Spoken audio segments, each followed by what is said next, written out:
nhớ rằng ấy chồng là chỉ cứ tin cha sẽ đời cha nó chê ta ta su rồi bây giờ là ở su nó nè ấy cứ tự chế nó thom thọp lại là chứ thì nó thọp thọp bé lúc lại cho là cho trong đời nói và cũng mất hậu su nó nè thì cũng mua chỉ tóm là tọp bên nó nói nhiều cái lon nó sẽ nói chế nó bé chỉ mua lần bé oa để nó chế bé khu ta thế nào chế chúng nó chỉ tóm là oa để thế chế nó này của chỉ mua là của lo nhó oa là hồ ba hồ chế là thế nào vì mà bé bé nó không nó xuống nó phải chứ tăng là có đồ tọt chúng nó là ấy này sẽ được ho để trầu thế à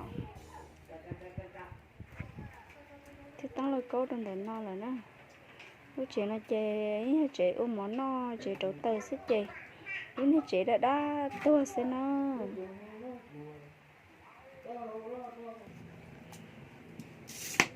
cứ từ chị chơi nó mà đi lao té hậu nó chị của dân con lấy to mà ta xì nó hạt tiêu của các cắn mà chị trên được ôi thế sai mình gì nữa nè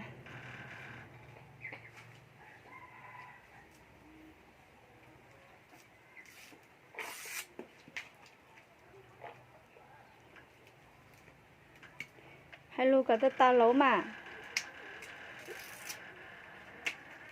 chỉ một phơi như nè các thả lùi các chỉ cho ta lấu rồi ý trọng này phơi như con đang kia tù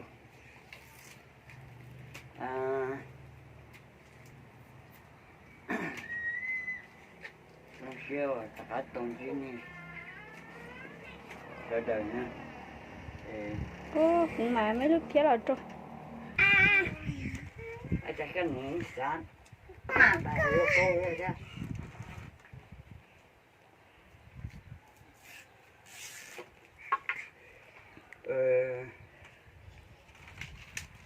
cho cái pin này cha sẽ đời cho không chạy sẽ đời nó cho sổ phố sổ chui cô đi cũng chỉ chặt rồi nè là cái lấy những cái từ cũng nó thành thò cái gì bên mẹ trên nhà mình cha bây giờ cho nhà nó lo chỉ trái nó thế này rồi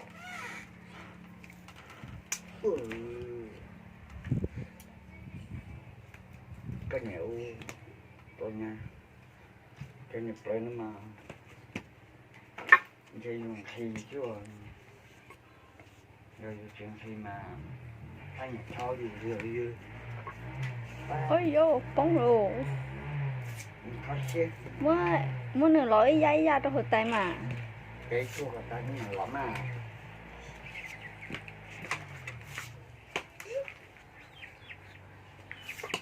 lấy xe lại để đa lại chạy lấy nó chạy chi bó nó chạy chi chỉ nó chạy lấy chính cái xe chạy thế chỉ tao bó nó chạy xa hết tiệt chạy lấy coi chính nó nè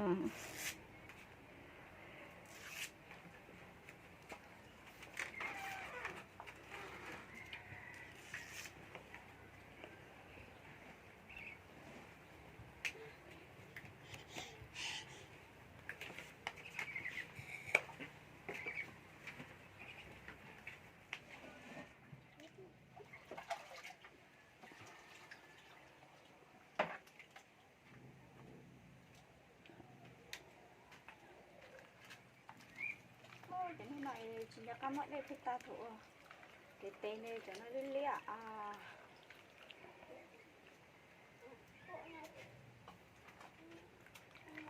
ít trọng này bây giờ nó tao cũng chỉ mong là của dân chỉ nó cái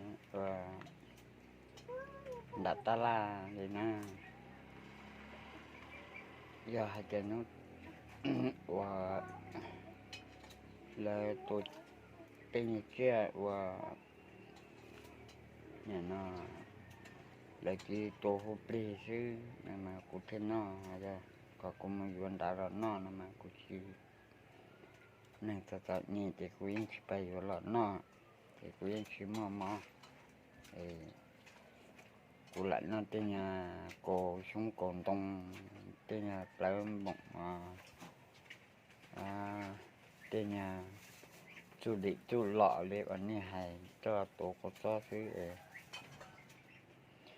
chạy nên bỏ cũng là tổ thế nên là toàn là ra cái gì tôi được cụ thể gì cụ thể nhẹ cụ thể nào lên nào nè lần đó bé nó xù nữa nhưng mà cái chồng nó không như sao nó chạy tua luôn nó mà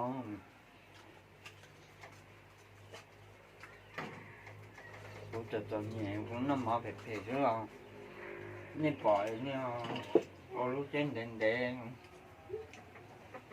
bắt cái车của cả của cái là toàn này chứ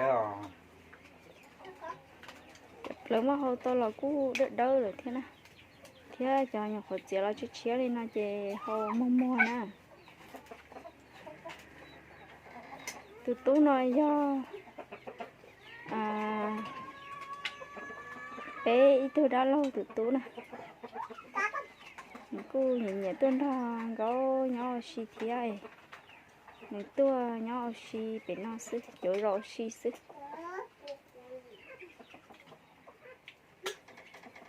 mình toàn nhẹ mình chỉ bỏ cái thứ nhẹ cũng cho nên đầu cũng pháp lấy đã lấy tên nhà của luôn rồi men rồi cho bạn mà đến lên cho cuộc cái phá thế rồi cứ lại xíu xíu rồi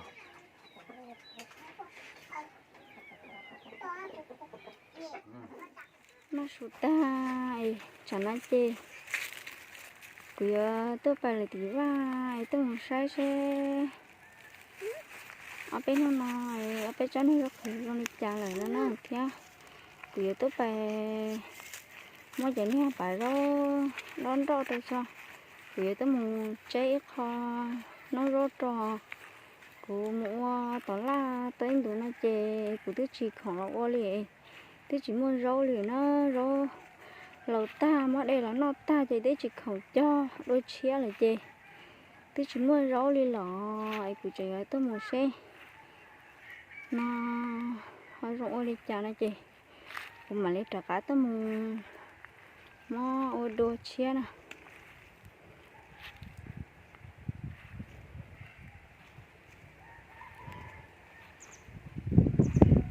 rất là phát tỉ và tí nào nó mong tê va mà lúc mua rau là cũng mua luôn rồi chỉ bỏ mua rau là cũng mua đấy nè thế lúc nào chị để tôi chỉ tao tôi ôi rau đi rồi nhỉ hả tôi mang đó đó ta ấy ôi yêu rau tôi rồi xí thế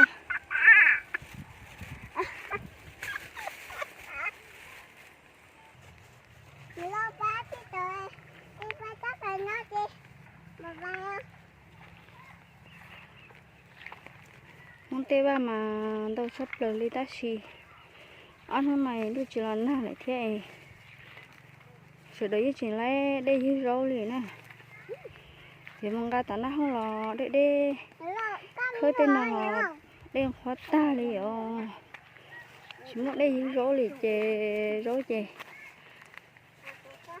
lột ta liệt là chân trâu nó sao ô cái phố này tươi như rau sợ nó chả gì ơi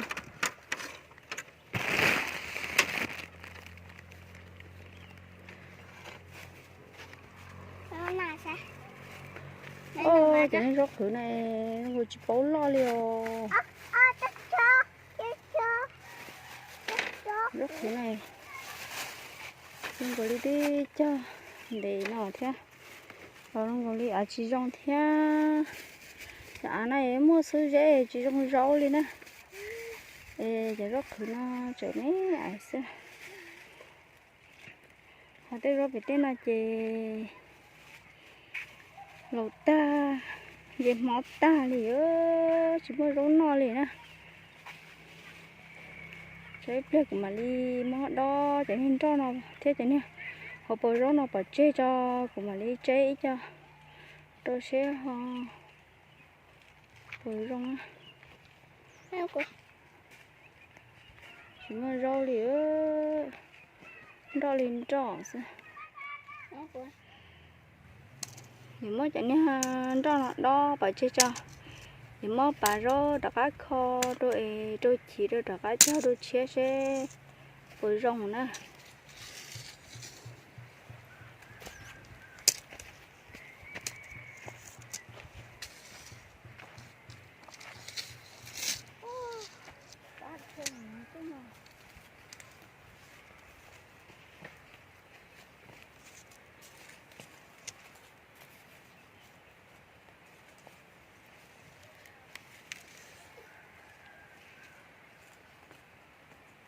nó tao nắm lên tao bảo chị cũng đọc họ cho nước chị cũng bảo chị đọc họ cho nước chị cũng đọc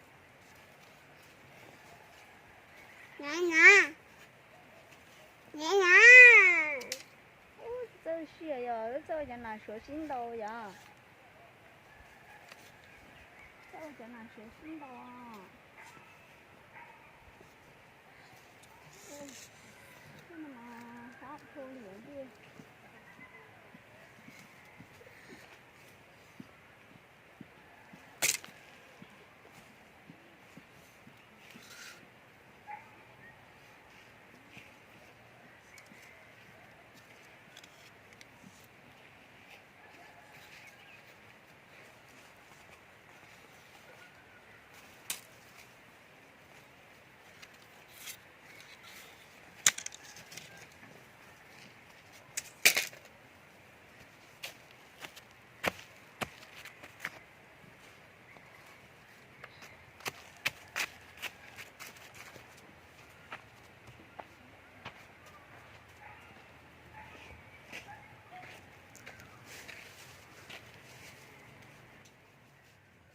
？chả nó chê cũng mới trở nên cho nó đốt tay rồi chị của họ mà rồi thứ như lửa đó đi cho có áp họ cho của tôi chỉ rồi của họ giờ mà nó rồi chê cho nè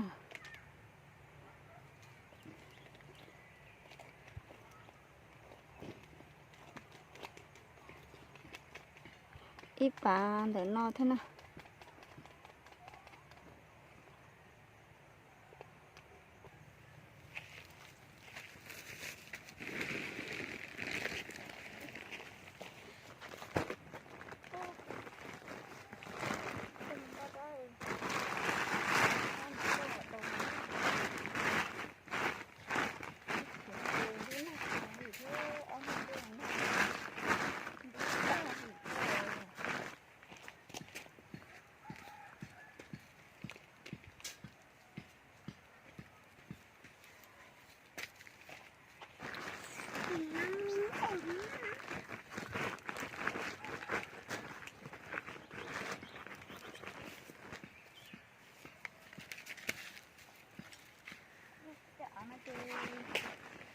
có cái gì đó mà có cái gì lo với chị trong thế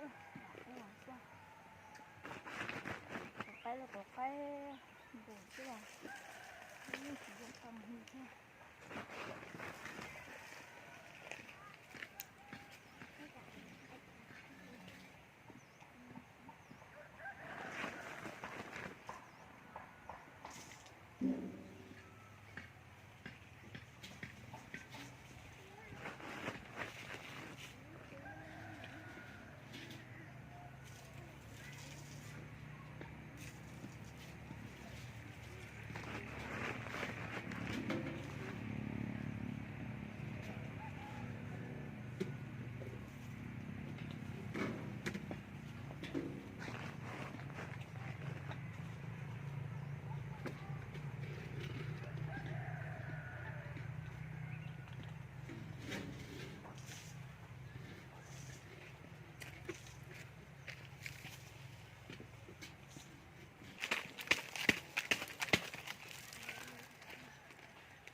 có trong cục giấy để cho nó vào nè.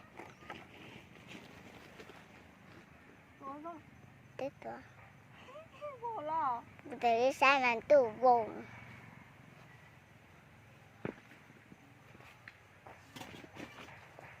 Nó tiếp tục chỉ khó bỏ ha. Bộ chữ bộ không. Ô nó.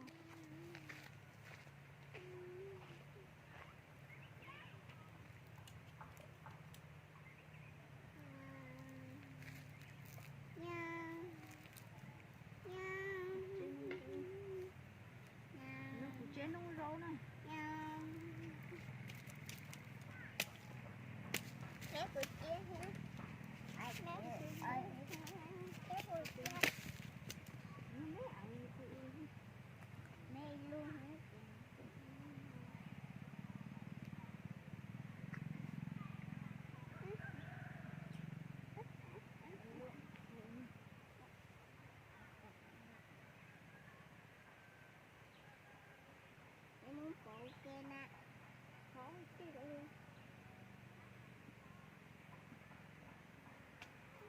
Chúng nước thôi.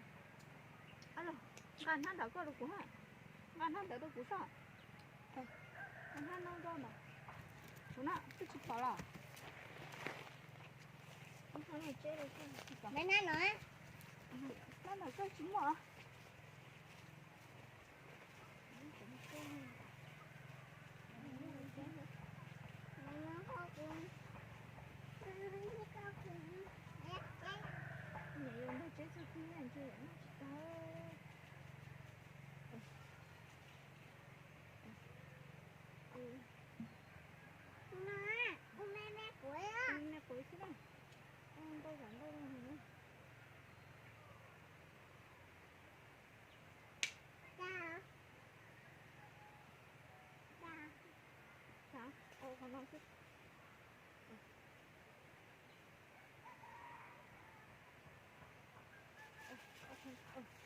Lên sư ta. Bên Nó chết ta thôi. hả? Nó coi chết nó lâu chưa?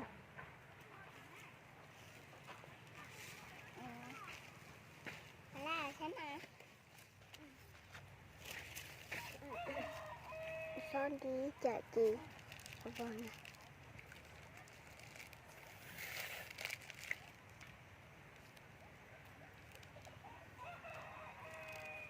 Nó to lắm mẹ thôn mà thế kia.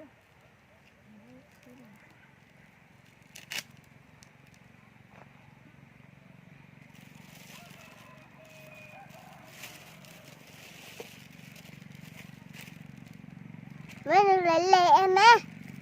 Nè. Rồi. Có tư. Có tư. Bé được. Bé vừa có tàu sẽ nã. Bé chỉ thấy gì vô. Chỉ thấy gì vô đi. Cái gì đâu được. Vừa có tàu chè. Ồ, trang ngồi chủ sống à.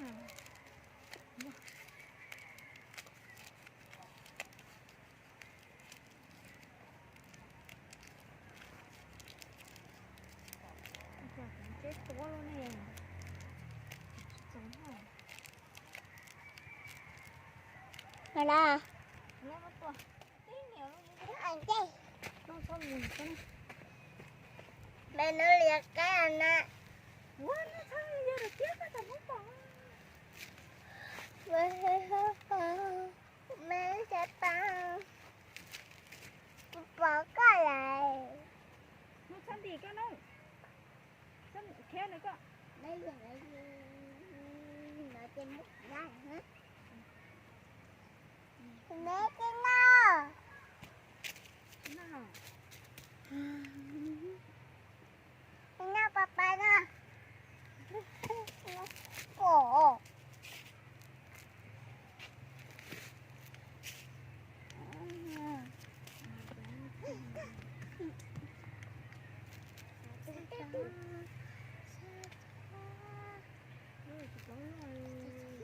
Tôi cho nãy cho.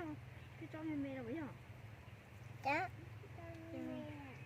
Sao tôi chả thấy con mẹ mẹ chả chốt à? Có chưa? Có à? Dạ có à.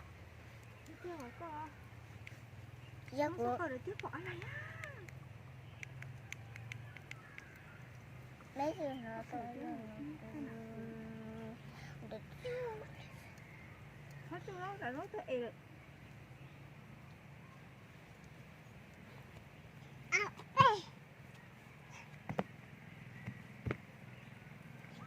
Có lo nè. Có này thì chớ ế. Có lo nè. Nó giá. Có thế nào? Nó có nào? Em cũng tuổi thế nào? Chả nó chê cứ ngã đây là như rốt ta là chê bây giờ một chế nữa. Chả nó là tí ở chúng tôi thia Mình nói chơi gì vậy? chê bây giờ một chế mong món nó nè. Phải luôn. Nó phải chả chỉ mới rau lì ở nó tưởng là tao mới có tưởng nó nói chê chỉ không có ôi rau lì là chê rau lầu ta bây giờ chỉ mới rau lì nữa. Nè nè, nè nè đấy nè. Nè nè, nè nè nè nè. Đừng tao. Nè nè nè nè nè.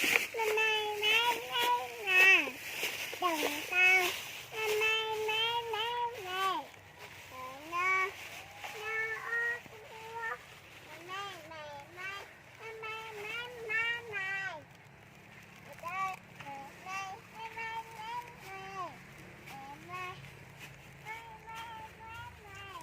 anh nó chế được khỏi tên kia thì anh nó chế hoặc khởi lại xưa cái chèn cái để lại dư rau rồi xin nè.